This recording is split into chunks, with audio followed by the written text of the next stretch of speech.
y cubo Espíritu. Proclamación del Evangelio de Jesucristo según San Juan.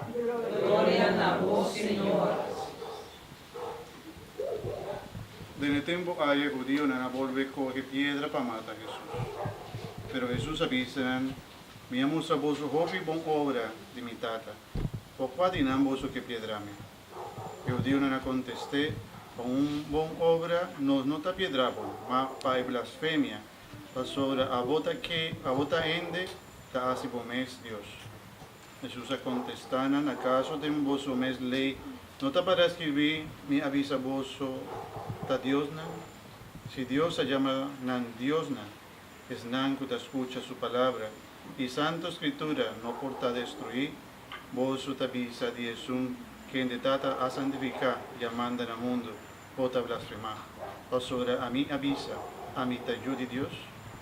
Si me no hace obras de mi tata, no queremi.